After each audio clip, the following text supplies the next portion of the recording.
This is the final word, the Women's Ashes Daily, day 2 of the test at the MCG. Jeff Lemon and Izzy Westbury in Melbourne. It's brought to you, the show, that is, by Maurice Blackburn, the number one plaintiff law firm in this country. And we have lawyers who know good law firms sitting next to me. Oh, we have one of them. We don't have multiples. There's only one. Izzy, could you please tell me about a day of Test cricket, almost 100 overs of it, in the space of 30 seconds? Almost 100 overs of it, and it was all England in the field, a day in the dirt for the visitors. Australia 114 runs behind. Phoebe Litchfield at the crease, almost made her highest score in Test, 45, and then she was out, but the day was surely Annabel Sutherland's another century. She doesn't trade in 50s in Test cricket, only centuries and beyond. 163 of 258. There was almost another centurion, Beth Mooney, too shy of her century. Nervous wait for her? Cool as a cucumber, she'll be all right. England were getting, one wicket every session? That's about as good as it got. They dropped about 20. Ends. Ends. I mean, goodness me. We'll talk about Annabel Sutherland in a minute. We'll talk about Beth Mooney. We'll say nice things, but we have to start where we have to start. Do we though? I think we do. Okay. I can't remember a worse display of Test fielding in my life. There may have been a couple. There are a few of those. There was a couple of Pakistan games back in the day when they'd come out here and drop a lot of catches. But drop after drop after drop after drop. It was Eccleston having them all dropped off her bowling. Then it was Eccleston dropping them all. It was, I mean, they just went on and on and on. And it was baffling to try to figure out how a team whose job is to play cricket could do the one bit where the opposition can't make it more difficult for you, right? If you're batting and they're bowling well, that's hard. If you're bowling and they're batting well, that's hard. But when the ball's in the air and it comes to you, that's the simple bit. Not for the ordinary people like us who can't do it, but for the people who practice all year round trying to figure out how to catch a ball. Or do they? Do they not actually practice it? I don't know. You'd be surprised how today I was asked, I reckon about 3 times, whether this reminded me of England men's teams in the 1990s. And the whole point of the 1990s is that I don't remember it. So yes, a beleaguered, shot to pieces women's team. I think that must be it. I mean, because there were good fielders putting down simple catches. Maya Bouchier's one especially, so went in, went out. She didn't have to move a muscle.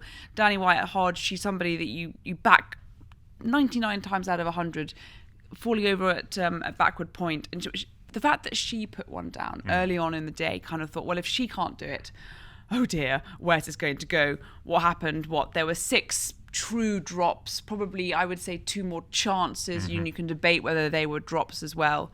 I mean, if you want to get the humour from it, I found it quite funny that Rihanna McDonald-Gay dropped one off Eccleston's bowling, and then literally the next over, Eccleston was like, well, damn you, I'm going to drop one off yours. Ha! And then it was 1-1 all of a sudden. But I think there was another one that Eccleston dropped a bit later. So Eccleston's 2-1 up in the drop catches stakes. 2 can play at that game. I felt that maybe Eccleston was just on strike. She was like, until the rest of you can start catching them off me, I'm not catching them off anybody else. I'm going to have to bowl for 2 days anyway. She's up to 39 overs and they're not done yet because they've got, 400 on the board and they'll keep batting tomorrow because why not? Can I give one sort of shard of light into this England team? Sure. Lauren Bell. I thought Lauren she Bell? bowled apps. I mean, actually her nickname is the Shard. So see what I did there. She's brilliant. She combined for the first 2 wickets for England in this innings. She's tall. She's bowled good lines, good lengths throughout. She's obviously enjoying playing with a pink ball. It's her first opportunity. She combined nicely with Amy Jones behind the stumps. She bowled a lot of overs. I think she bowled 24-5 in the end. For a youngster and a seam bowler, that's a lot to ask for. So I think we are certainly, when we were at that stage about 5 matches ago, where England are just looking for anything to cling on to. And I think Lauren Bell's performance is probably that one little bit. The Shard. It means something else in the outer suburbs of Melbourne, but we won't go into that. Now, I'm going to run through the catches or the non-catches because I think, is it important? I don't know. It's entertaining. The Sophia Dunkley one. It depends who is watching and listening. It's not that entertaining. It happened, all right? We can't lie about the fact that it happened. So we have a commitment to the truth here. Dunkley's getting away with it not being called a drop catch because she sort of ran around in circles under it like she was doing laps out in the paddock in an old beaten up car. You could argue she was just put in the wrong position, whether it was by herself or by the bowler or by the captain. Either way, chance went begging. It was. I think it was less the fact that it wasn't caught and more the jump in the air and sort of trail the arm out in this wafty sort of interpretive dance move. Like, gee, you're a hard taskmaster, Jeff. Like she had to pretend pretend that she was trying to take the catch. She knew that she wouldn't get near it, but she had to. Okay, she dropped the catch. Yes, but she didn't touch it, right? And then you've got Annabel Sutherland. Now, if you don't want to drop someone, it's her. And if you don't want to drop someone twice, it's her. And if you don't want to miss a stumping off them after you've dropped them twice, it's also her. The first one, the Wyatt one, where, she hits the ground and it jars out, that can happen. The other two, they were tough ones. She edges one into Amy Jones's knee, and some people are saying, well, that's never a catch because the keeper can't get it. My read on it is that Jones always comes up too quickly. She gets the gloves up too high, and I thought if she had the gloves lower, she might have been some chance of reaching it. It would have been tricky, but it hit the keeper, technically drop catch. And then McDonald-Gay goes down the leg side, Sutherland overbalances, stepping out of her crease, and has to swap the feet. And if you're a really sharp keeper and you're on it, you can stump somebody in that Jeff, swap. I'm about to go on strike if we're going to go through every single We are going through catch. every single catch. We'll be here all night. I know. So that one gets missed because she doesn't glove the ball cleanly, right? So you've got those couple off Eccleston, and then you've got, I've completely lost count already, that's 4. Fine, moving on. Okay, so that's 3 for Sutherland, and she's made 47. 3 before she reaches 47, she makes 164, so you can do the maths there. Then Beth Mooney gets 3 in 4 overs. She comes out and whacks Eccleston through cover. Rihanna McDonald-Gay doesn't catch it. Return the favour, there's the edge to slip, Eccleston puts that down, and then 2 overs later there's another edge to more of a gully, and the Bouchier one, I swear Bouchier was just asleep at that point. She was just drifting off and tired and bored because she jumped. She was like, oh God, a ball coming to me at gully. How did that happen? Okay, right, wind back. This is actually an interesting point because we talk a lot when we watch men's test cricket about days in the dirt and how tough that is. You've got to add in the fact that these women do not play test cricket. Yeah. The idea of standing out in the Australian sun, and I know it wasn't ridiculously hot, but they were out there for almost... It's 21 degrees today. Which in English terms is quite hot. Anyway, just wait until that comes tomorrow. Anyway, 100 overs, standing out in the field. And you add that to the fact that this Ashes schedule has been nuts. And granted, it's the same for both teams, so that both of them are tired, both of them, it's difficult. But this is a team that is, it's already on for a whitewash. It's absolutely at the end of their tether. Most of them, if they could have got on, a train, plane, automobile, or pedalo, frankly, would have been back in England by now. England players on pedalos doesn't end well. Yeah, maybe we shouldn't go there.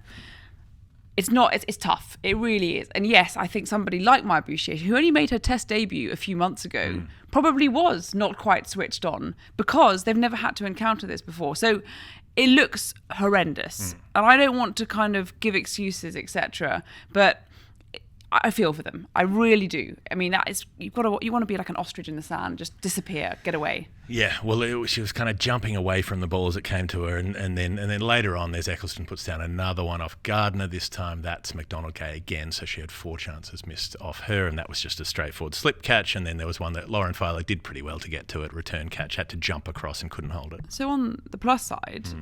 They're creating chances, creating opportunities. They could have bowled out 2 teams today. I know that I'm clutching at straws here, but also someone like Rihanna McDonald-Gay, who is a young bowler, I thought she bowled really good lengths. And there's so few things to take away from this tour that you've got to think about that, because otherwise, what's the point of being here? Yes, I suppose there is that, and there were times today when I did think, what is the point of being here? Why are we? Come on, surely as an Australian now we can look at actually, how ruddy well Australia played, and Annabel Sutherland. I mean, what a moment. MCG, born and bred Victorian. Her dad bloody ran the thing for decades. I played Premier Cricket here with Paran, however you like to call it. Paran. But 2014-15, Annabel Sutherland was, I think she must have been 13 at that point, possibly on the cusp of 14. And that's the number she has on her back as well. That's it's got to be Joel Selwood's number. I'm sure of that. They're a big Cats family, so it's got to be Selwood. Maybe that's because the year that everybody looked at her and went, "Oh my God, she's going to dominate." Not just at grade, not just at state, internationally, all rounder. She was bowling a beautiful action. She was quite small at that point, but a repeatable action, really good with the ball, and even with the bat. Again, she didn't have the strength really to get it anywhere, but the technique and the timing. I mean, I genuinely pretty much retired right there and then on the spot. And you know what? It's quite nice to feel sort of almost justified in doing so. It's a bit like if you're playing a tennis tournament and you lose in, I don't know, the first or second round, but you lose to the eventual winner. Right. So it's okay. That's how I feel. This is the hunt for silver linings, the Isabel Westbury silver linings hunt today. This is beautiful stuff. Do you blame me? So one thing I'd like to point out, Elise Perry is Australia's greatest ever women's test player. Not required. Got an injury. They're like, it's all good. Don't bat. Don't need you. Have a seat. Put your jumper on. She genuinely looked as though she was one of the crowd. I mean, you might as well have got a soft ice cream in her hand and she would have been right at home. We'll come to that in the Hall of Fame, I'm sure. So the thing I like about Sutherland, and we've talked about this before, we talked about it at Trent Bridge, is she looks like Perry in sort of build and stature and the way she bowls. She's clearly modelled her game on Perry as a younger player, but it's the concentration when she bats. She's got that thing that Perry has that almost nobody else has in women's test cricket, the ability to change to that gear even though they get so few opportunities to play that game. She's able to lock in and say, I'm going to bat all day. And I'm not going to be someone who goes, well, I mostly play T20 cricket, so I don't know how to bat for more than 20 overs. She has this calm, she has this composure. So there are a couple of chances before she reaches 50, and then the next 110, whatever it is, runs that she makes, they're flawless because she's just in this zone. She doesn't just bat defensively. She had 21 fours and a 6, I think. And the 6 came really quite early on as well in the day. Beautiful, down the ground, back over the bowler's head.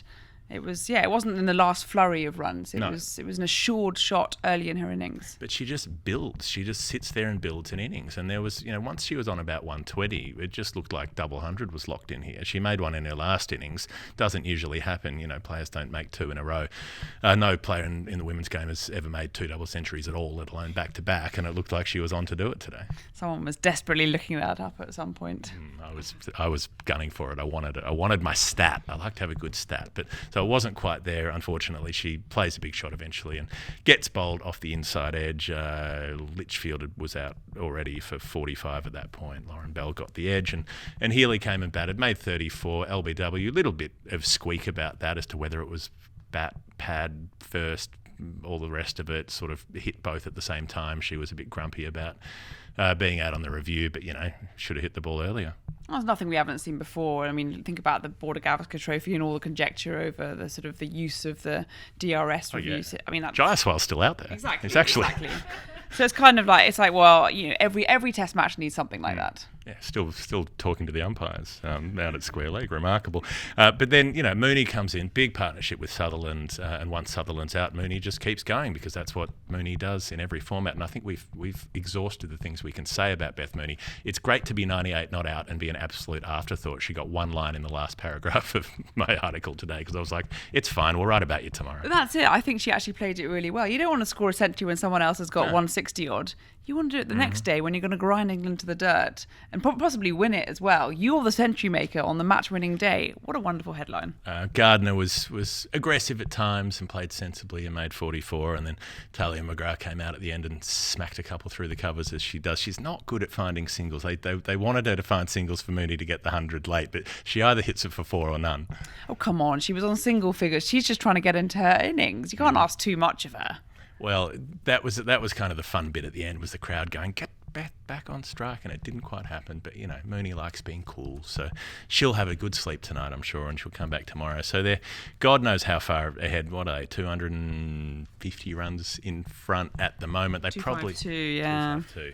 They don't really need to bat on. I suppose they could just do a couple of overs and then pull the pin tomorrow. They don't. We were talking about it on comms whether Healy should have had an aggressive declaration and put the beleaguered English openers in under lights, but they don't need to. They've got 2 whole days. They really, really want to get a result here. They want to get that historic whitewash. Give yourself the best opportunity to do it. Yes, from a kind of fan perspective, it would have been quite fun to watch Australia's attack so buoyed and so ready to bowl with a pink ball under lights. But actually, what's the point? They're going to come in, Mooney's going to score 100, they're going to have a bit of a bish-bash-bosh at the end, and they're going to have a ridiculous amount of time to bowl England out. I'd also say they probably don't want to be bowling too much on day 4 when it's about 40 degrees here. I think it's 30-ish tomorrow, so it won't be as bad. But maybe they just bat the first session when it's sunny, when it's the middle of the afternoon, and then come in and bowl later in the day. That might be the go. The other thing I wonder as well is that Mooney, of course, she'll want to make her century, but she has been on that cricket field. If you add in the T20 fixtures and the last one day as well, she's been out on that field the whole time. because she's been scoring runs. She, it was a 90 on the last one, 50s throughout the T20 and the ODIs. Plus, she's come into this test match with an injured Healy, so she's keeping as well as now batting for ages and ages. I mean, if she's not cooked, then she is absolutely superwoman. So there might be a thought as well that get your century and then have a bit of a breather, let the others have a bish bash bosh, and then come back into it. Because if you declare straight away, it's a tough ask. Maybe I'd just be saying, Elisa, come on, put them on, put the gloves on. What do you do? You only made 30. You're gonna pull your weight here. In an armchair right in the middle order. Like, surely at some point, once you've kept the first innings and tonned up, you've got 2 keepers in the team. You might as well use them. Like, I've got visions of a Jeff Lemon striding into the Australian changing room and giving them the... I have some feedback. Yes, exactly. Excuse me. You may be the best sporting team in the world right now, but... I have some thoughts. There's always a but. There's going to be a root and branch review, but of the Australian team after this one. And the sad thing is, I wouldn't be surprised if there was a review, because this is the kind of thing that this Australian team does. They're always looking to improve. And another thing, that's something we were discussing in commentary, is that there hasn't really ever been a proper review of English failures. And if you look over the last 15 years, there have been quite a few. Whereas it seems that every time that Australia literally lose one match, it's like, right, how do we get better? And I think, well, certainly, surely that's where England are. And it's in, Claire Connor, the managing director of England Women's Cricket, as well as the vice chairwoman, something. 2IC at the ECB. She's here. I think Richard Gould is here as well. He was here yesterday. Yeah, 1IC. So, the great and the good of English cricket are here, possibly taking notes. Interesting to see where they go from here. Well, if there's one thing this show can do, it's review English failures. So we'll do what we can to chip into that. Hall of Fame. You get that one for free. In a moment after your reminder, if you ever move to Australia, because a lot of people want you to move to Australia, people in the comments are saying, make it permanent. Well, when I get barred from re-entry to England, I know where I'll go. And when you do, you'll need a retirement fund. You'll need superannuation. You should make that to CBUS Super. They've been going around 41 years, 8.87% average return on the default account. Past performance, not a reliable indicator of future performance. Hall of Fame in a minute. This is the final word. It's the daily. It's the Women's Ashes daily.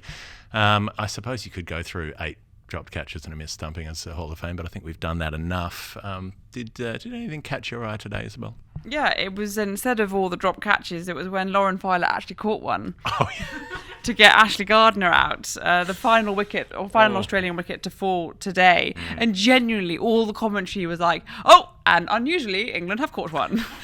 My favourite thing was it was absolutely chipped. It was Gardner pulling and it lobbed so gently to square leg, and Filer was still terrified. She was still like, oh God, she only managed to catch it because she didn't quite get it in her hand, but clasped it to her chest. And it was, a collective sigh of relief, frankly, from all the Aussies in the ground as well. Just being like, yes, something. The noise was more like, oh, it was like, oh, thank God. But she caught it in the clavicle. But she caught it, and that's all that counts. Maybe her clavicle is perfectly shaped to have a cricket ball nestle in it because it's sort of cupped there. I feel as though this is very dangerous areas to go too deeply into the anatomy of Lauren Filer's chest. But anyway. Well, that's how the catch was held, and it doesn't matter how you hold them. And she fell over backwards and did a backwards roll while catching the most gentle lob. And there were probably 3 other players on the field who could have got there and caught that, and they were all like, nah, we're good. We're hanging back here. What a day that was. My favourite thing of the day was Ice Cream Boy. Because that was the happiest that anybody was all day. So in the last session, they cut to this kid who's probably 2 or 3, and he's got his ice cream cone, and he is delighted, right? Let me tell you, he is pumped about life at this point. He's got his ice cream, and he's super happy, and he's got a big smile on his face. And then someone tells him he's on the big screen, and he looks up and goes, and then he's even happier. He's like, I've got an ice cream, and that's me. And I can see my ice cream twice. I'm looking at it here and there. And he just had the hugest smile on his face. And then they came back to him about 3 more times, and he's lying on the seats like he's doing a photo shoot on the beach or something, slurping his ice cream, having the greatest time in the world. So 2 bits of analysis on this very important moment in the match was, one, I got real flashbacks of Miley Cyrus performing like Wrecking Ball in something very, far too untoward and trying to lick lollipops. It almost looked as though he was trying to do an impression of that, which is a very untasteful side, but good on him. Second point was that Mike Hussey was there thinking, and we were just chatting about Mitch Owen's wonderful century or 2 centuries in the BBL, and the fact they had some really good footage of him as a young kid cheering from the stands. How good would it be if this ice cream boy goes on to play for Australia, and we have this footage that we can retrieve from the archives and go, that was you one day, inspired by Annabel Sutherland, Beth Mooney, licking that ice cream, and look where you are. In 20 years' time, we'll be hobbling up the stairs at the MCG to commentate his debut, and maybe he can just run the drinks, bring the ice creams out, something like that. Ice cream boy, you made people happier than anything that England did on the cricket field today, so thank you for that. You contributed. We've got day 3 to come. We might have day 4 to come. It depends how long they decide to go on tomorrow, I suppose. Oh yeah, I reckon so. Mooney gets 100. Bish bash bosh for Australia. I reckon there might be a declaration just before tea, which is the first interval, and then they've got 2 full sessions in a bit. I don't know. I mean, you're a brave person to back England to last that much. If you ever wanted to see England block out 5 sessions on the front foot, Nat Sciver-Brunt 18 off 320 balls, you have the opportunity. World record crowd, by the way. They got nearly 12,000 in today with 11 and a fair bit yesterday, which means they've already gone past the Trent Bridge cumulative total across 5 days from 2023. The difference being you get that number at Trent Bridge and it looks almost full. It is almost full. It's like 17,000 capacity or something. The MCG, it's sort of like, oh, wait, there's people in the crowd. Yeah, but the sound was good. You could hear the crowd. It's a wonderful achievement. It's just quite funny. Yeah, it is funny. But, so they've already got the record, and they'll go on, hopefully, with a big crowd on the Saturday that's family day. I think there's free entry for kids or something like that, and hopefully Ice Cream Kid is back, and I don't know, just maybe eating a muffin, maybe eating an eclair, maybe branch out, Ice Cream Boy. You don't want to be pigeonholed at this early stage of your career. You've got to make sure that you have variety, all right? This is my advice to you. We've had, Watermelon Boy in the BBL? Yeah, Watermelon Boy was a bit more weird though. Yeah, but it's, healthy eating campaign. Sure. I don't know if it's healthy to eat an entire watermelon that's like the size of your body. Disastrous things probably happened when he got home. All right, we'll settle on the frozen yogurt then. All right. That's enough from us. Thanks to CBUS and Maurice Blackburn for sponsoring this show. You can find us on patreon.com/thefinalword if you want to be part of what we're doing. Like the studio audience we have sitting here watching us record the show today. That does happen. Things can happen. And we've edited out the boos and the hisses. Yes. And we are going to go and find an ice cream of our own. That's it. It's the final word. Women's Ashes Daily. Day 2, Izzy Westbury, Jeff Lemon. We'll see you tomorrow.